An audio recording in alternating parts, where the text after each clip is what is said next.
మొదటి తిమోతి రాసిన పత్రిక మొదటి అధ్యాయం 18-19 వచనాలు ఇంకొకసారి చదవండి.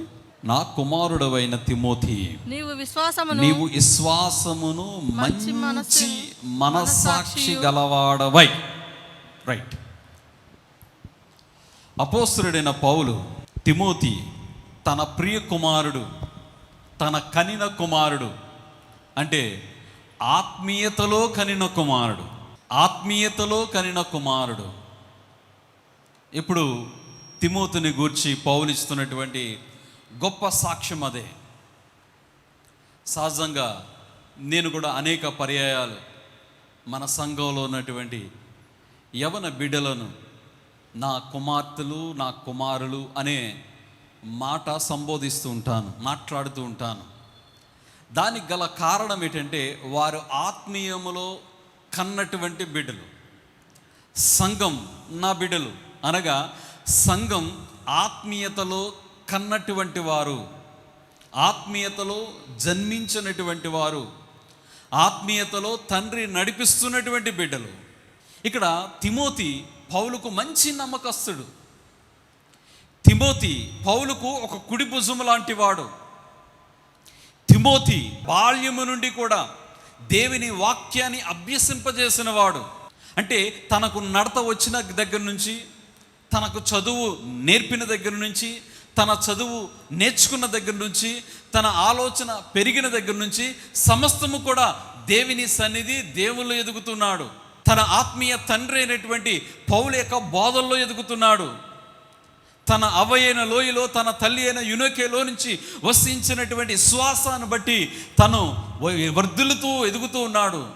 అలాంటి తిమోతికి మొదటి పత్రిక, రెండవ పత్రిక చక్కగా రాశాడు. ఒక దేవుని సేవకుడుగా, ఒక యవనస్తుడిగా ఉండవలసినటువంటి చక్కని సుగుణాలను, లక్షణాలను ఈ పత్రికలో మనకు రాయబడి ఉంటాయి. అయితే దాంట్లో భాగంగానే తిమోతికి ఇస్తున్నటువంటి ఒక గొప్ప మాట ఏంటంటే, తిమోతి, నీ తండ్రిగా నేను చెబుతున్నాను, నీ ఒక మంచి మనస్సాక్షిని కలిగిన వాడుగా ఉండు. ఏ మనస్సాక్షి? మంచి మనస్సాక్షి. మనస్సాక్షి అంటే తెలుసు కదా, మనస్సాక్షి. ఇక్కడున్న ప్రతి వారికి ఒక మనస్సాక్షి ఉంటుంది. మన వ్యక్తిగత పరీక్షయే మనస్సాక్షి. ఒకరి మీద నమ్మకము కోల్పోయినప్పుడు వారి ఆంతరంగమును గూర్చి ఈ మాట మాట్లాడుతుంటాం. ఎవరితోనో మాట్లాడినప్పుడు మన మాట నమ్మకపోతే వారితో అనేది ఏంటంటే, నీ మనస్సాక్షికి తెలుసు, నేను ఎలాంటి వాడనో నువ్వు బయటికి చెప్పకపోవచ్చు, కానీ నీ మనస్సాక్షికి తెలుసు. ఈ లోపల ఉండే మనస్సాక్షి మనం అనేక సార్లు ప్రేరేపిస్తూ ఉంటుంది, ఖండిస్తూ ఉంటుంది, మనం హెచ్చరిస్తూ ఉంటుంది. చూడండి, ఎప్పుడైనా మనము దేవునికి వ్యతిరేకంగా పాపపు అనుభవాల్లోనికి వెళ్ళినప్పుడు, త్రోవ తప్పుతున్నప్పుడు, దేవునికి అసహ్యకరమైనటువంటి కార్యాల్లో మనము జీవిస్తున్నప్పుడు వెంటనే మనస్సాక్షిని ఏం చేస్తుంది? హెచ్చరిస్తుంది. హలో, నువ్వెవరు? యేసుక్రీస్తు రక్తము చేత కొనబడిన వాడువు, నువ్వు యేసుక్రీస్తు బిడ్డవు, నువ్వు దేవుని కుమారుడవు. ఏంటి నువ్వు చేసే పని? ఏంటి నీ పరిస్థితి? ఏంటి నీ జీవితం? ఏంటి ఇదా నువ్వు దేవునికి ఇచ్చేది? ఇదా నువ్వు దేవునికి ఇచ్చే స్థితి? అంటే అనేక సార్లు మన మనస్సాక్షి మనలను గద్దిస్తూ ఉంటుంది. కొంతమంది ఏదైనా ఒక షాప్కి వెళ్తాం, అక్కడ వస్తువు ఒక 400 రూపాయలు అయింది, ఖర్చు అయింది. వెంటనే నీ పర్సులో ఉన్నటువంటి ఒక 500 రూపాయలు ఆ షాప్ వాడికి ఇస్తే, ఆ షాప్ వాడు ఏదో అడావాళ్ళలో పడి నీకు ఇవ్వవలసిన 100 రూపాయలకు బదులు ఒక 300 రూపాయలు నీకు ఇచ్చేసాడు, తనకు తెలియక. ఈ 300 రూపాయలు నీ చేతికి వచ్చిన తర్వాత నువ్వు అనుకున్నావు, నాకు రావాల్సింది 100 రూపాయలే, కానీ నాకు 200 రూపాయలు ఎక్స్ట్రా వచ్చింది, భలే వచ్చిందిలే అని దాన్ని తీసుకుని నీ జేబులో పెట్టుకుంటున్నప్పుడు లోపల ఒక మనస్సాక్షి నేను గద్దిస్తున్నాలో, ఇది నీ కష్టార్జితం కాదయా, పాపం అతను కష్టపడ్డాడు, తప్పది. ఏదో తెలియకో తొందరపాటులో అతడు నీకు ఇవ్వాల్సిన దానికంటే ఎక్కువ ఇచ్చాడు, తిరిగి ఇచ్చేసాయి అని నీ మనస్సాక్షిని నేను గద్దిస్తుంది. చాలామంది ఆ మనస్సాక్షికి విలువనిచ్చి వెంటనే ఆ తిరిగి డబ్బులు వారికి ఇస్తారు. కొంతమంది మనస్సాక్షిని చంపేసుకుంటారు.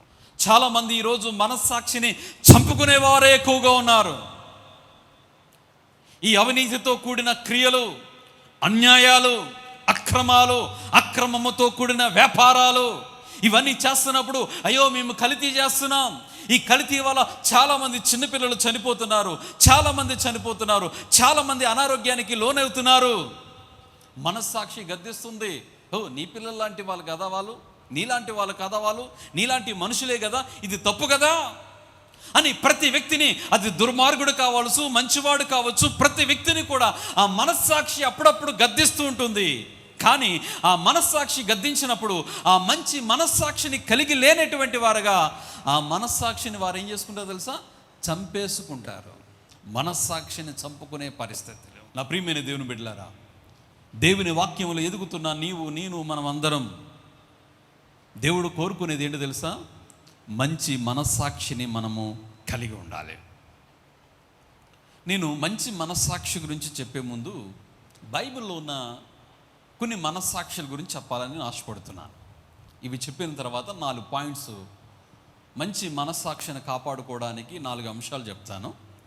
దానికంటే ముందు చక్కగా పెన్ తీసుకోండి, నోట్ చేసుకోండి. నేను వివరించను, దాని గురించి చెప్తాను. మీరు ఇంటికి వెళ్ళిన చక్కగా దాన్ని చదువుకోండి. మొదటి మనస్సాక్షి పేరు, బైబిల్లో ఉన్నటువంటి మనస్సాక్షి పేరు అపవిత్రమైన మనస్సాక్షి. తీతుకు రాసిన పత్రిక 1వ అధ్యాయం 15-16 వచనాల్లో ఈ మాట ఉంటుంది. అపవిత్రమైన మనస్సాక్షి అంటే ఈరోజు చాలామంది వారి మనస్సాక్షిని ఏం చేస్తారంటే అపవిత్రత చేసుకుంటున్నారు. పవిత్రమైనదే, దేవునికి ఇచ్చినది పవిత్రమైనదే, కానీ అపవిత్రత చేస్తున్నారని దేవుని వాక్యంలో సెలవిస్తుంది. రెండవ మనస్సాక్షి నిర్మలమైన మనస్సాక్షి. మొదటి పేతురు పత్రిక 3వ అధ్యాయం 15వ వచనంలో నిర్మలమైన మనస్సాక్షిని కలిగి ఉండండి వాక్యం చెప్తుంది. అంటే మనము ఈ అపవిత్రమైనటువంటి వాటిని తొలగించుకోవాలంటే, దేవునికి ఇష్టలుగా ఉండాలంటే మనం నిర్మలమైన మనస్సాక్షిని మనము కలిగి ఉండాలి. దేవుని సన్నిధిలో మనకు దొరికే సమయం చాలా తక్కువ. దేవుని వాక్యం వినడానికి ఒక అరగంట 45 నిమిషాలు మాత్రమే మనకు టైం ఉంటుంది. ఇంత టైంలో అనేకమైన విషయాలు మనం ఒకేసారి వినడం అంటే కష్టం. కాబట్టి అది ఇంటికి వెళ్ళిన తర్వాత దాన్ని మనం ఏం చేసుకోవాలి? నెమరు వేసుకోవాలి. మూడవ మనస్సాక్షి పేరు కల్మషం అంటని మనస్సాక్షి. కల్మషం అంటని మనస్సాక్షి.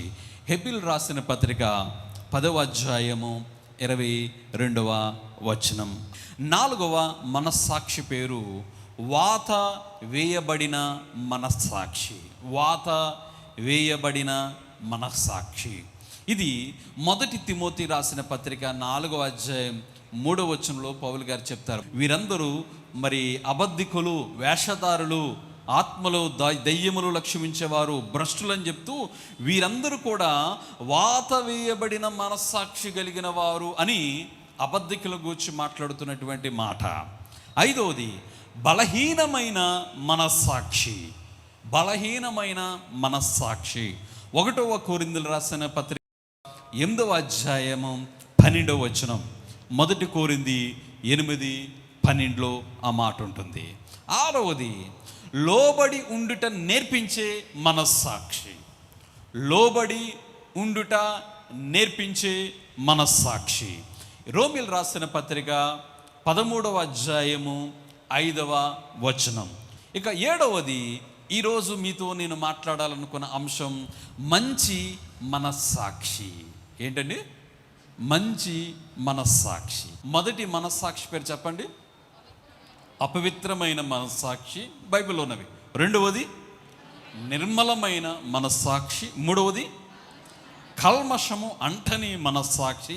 నాలుగవది వాత వేయబడిన మనస్సాక్షి. ఐదవది బలహీనమైన మనస్సాక్షి. ఆరవది లోబడి ఉండుట నేర్పించే మనస్సాక్షి.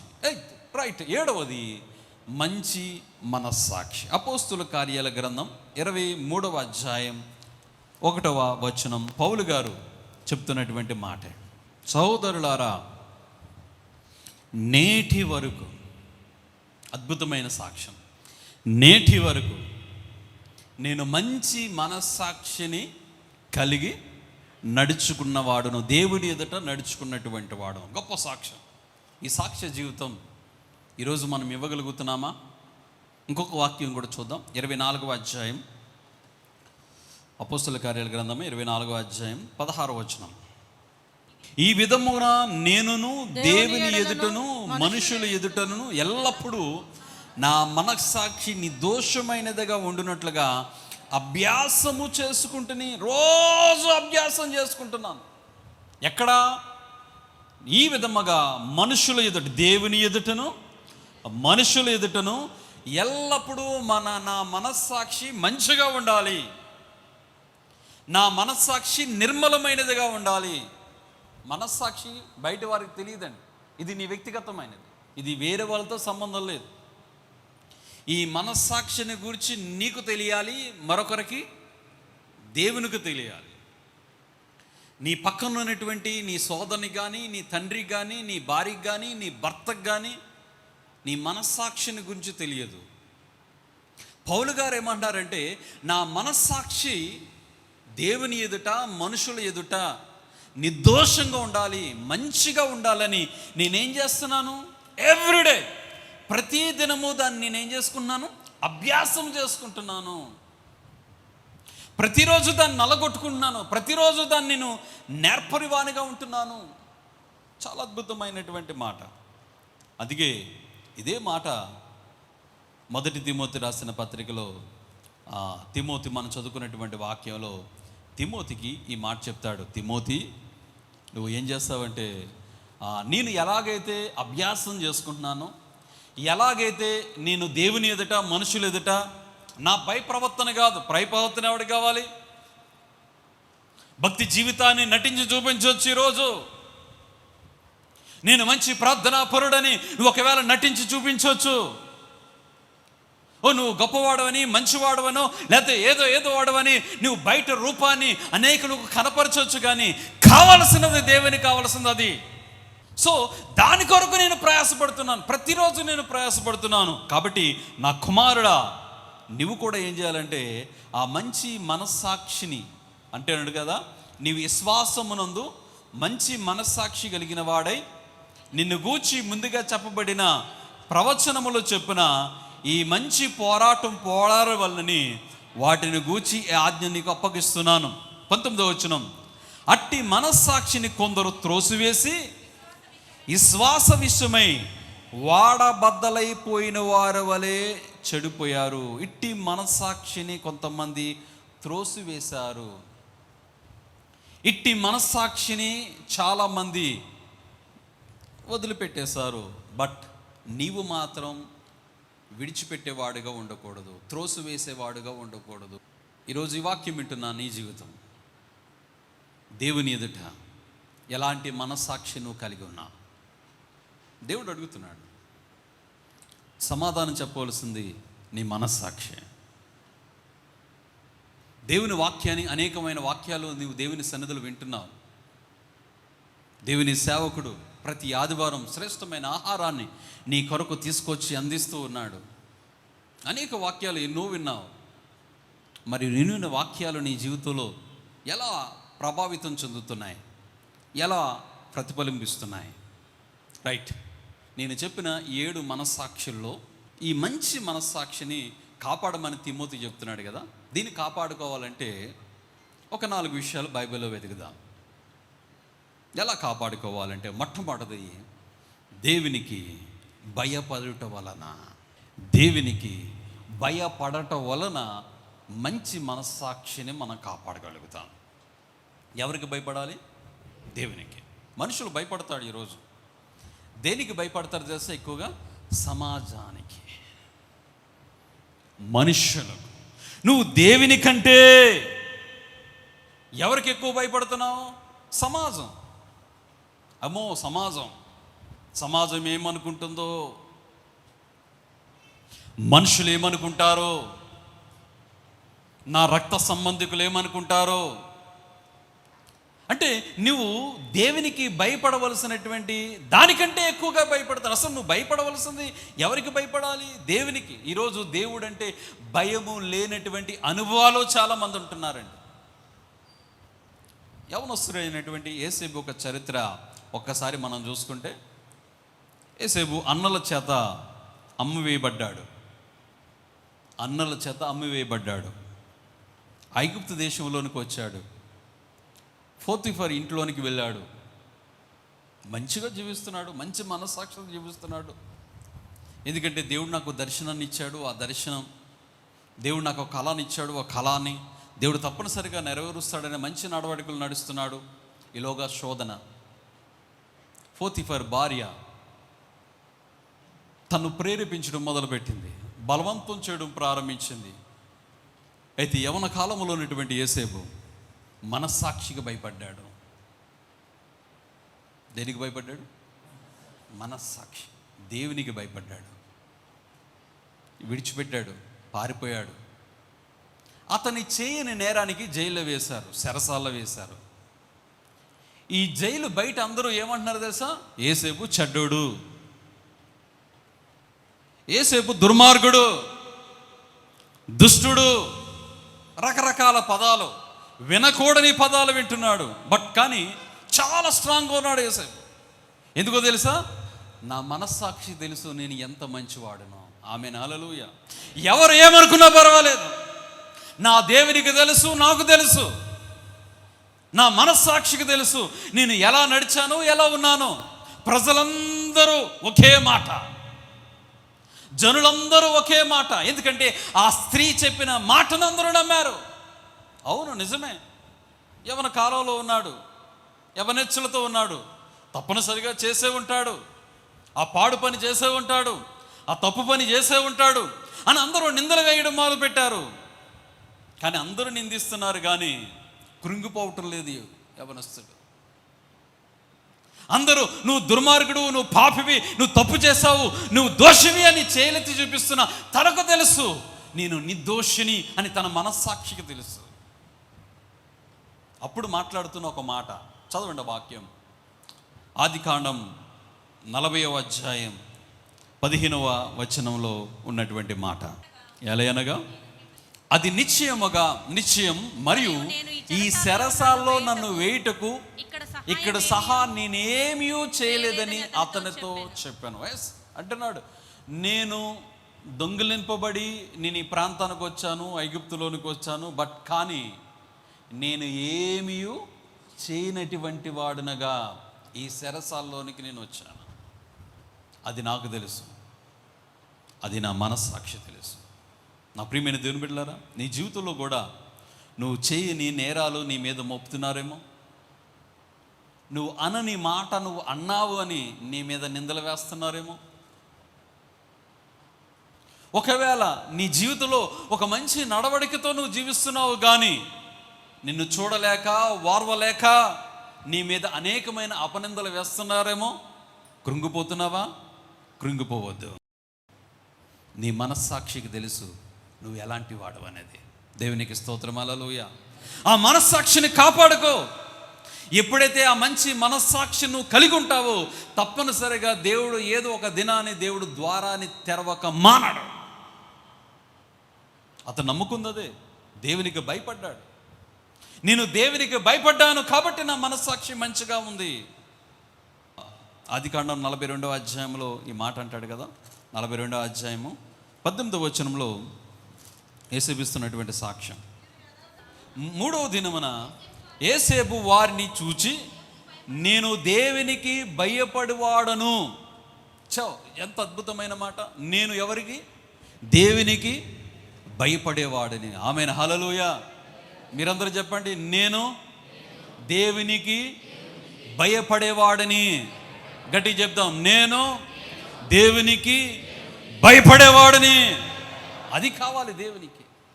నువ్వు దేవునికి భయపడ అంటే, దేవునికి భయపడ్డం అంటే వణుకుపోతూ, లేకపోతే మరి చూడ, భయం అంటే మనకు తెలిసిన విషయం ఇదే కదా. భయపడ్డం అంటే ఆయనకి విధేయులుగా ఉండడం, ఆయన ఆజ్ఞలు పాటించడం, ఆయనకి ఇష్టలుగా ఉండడం, ఆయన మార్గాల్లో నడవడం. యేసేపు అంటున్నాడు, నేను దేవునికి భయపడేవాడిని. కాబట్టి తగిన సమయం, తగిన కాలంలో దేవుడు ఆ స్థితిలో నుంచి దేవుడు రప్పించి ఐగుప్తు దేశానికి ప్రధానిగా దేవుడు నిలబెట్టాడు. చప్పట్లు కొట్టి దేవుని నామాన్ని హల్లెలూయా. ఈ యోగ్యత, ఈ స్థితి ఎలా వచ్చిందో తెలుసా? ఒకటి, తన మంచి మనస్సాక్షిని కాపాడుకోవడమే ఈ కిరీటం. ఈ ఐగుప్తు దేశానికి బానిసగా వచ్చాడు, అదే ఐగుప్తు దేశానికి ప్రధాని అయిపోయాడు. ఐగుప్తు దేశాన్ని పోషించేవాడుగాడు. ఐగుప్తు దేశాన్ని బట్టి అనేక దేశాలను పోషించే ఒక స్థానంలో దేవుడు నిలబెట్టుకున్నాడు. కారణం ఒకటే, దేవునికి భయపడి తన మంచి మనస్సాక్షిని కలిగి ఉండటమే. ఈరోజు నువ్వు ఆశీర్వదించబడాలంటే, నువ్వు దీవించబడాలంటే, ఉన్నతమైన స్థానంలో నువ్వు కలిగి ఉండాలంటే పాడు చేసుకోవద్దు. ఒకవేళ అపవిత్రమైనది నీలో ఉన్నదేమో, పాపముతో కూడిన జీవితం నీలో ఉన్నదేమో, అనేక సార్లు నీ గద్దిస్తుంది, అనేక సార్లు నీ హెచ్చరిస్తుంది. మనస్సాక్షిని చంపేసుకుంటున్నావా? దేవునికి భయపడు. 4వది, ఇతరులకు తీర్పు తీర్చకుండా ఉండుట వలన మంచి మనస్సాక్షిని మనము కాపాడుకోగలం. ఇక్కడ చాలా ప్రాముఖ్యమైనది. మనం ఈరోజు అందరం కూడా పెద్ద పెద్ద రాయిళ్ళని తీర్పు తీర్చేవాళ్ళం. మన ఇంట్లో పెద్ద దూలం పెట్టుకుంటాం కంట్లో, ఎదుటివాడి కంట్లో మాత్రం అదిగో నలుసు కనబడుతుంది, జాగ్రత్త. అసలు తీర్పు తీర్చే పని నీది కాదు. తీర్పు తీర్చవలసిన వాడు ఎవరు? దేవుడు.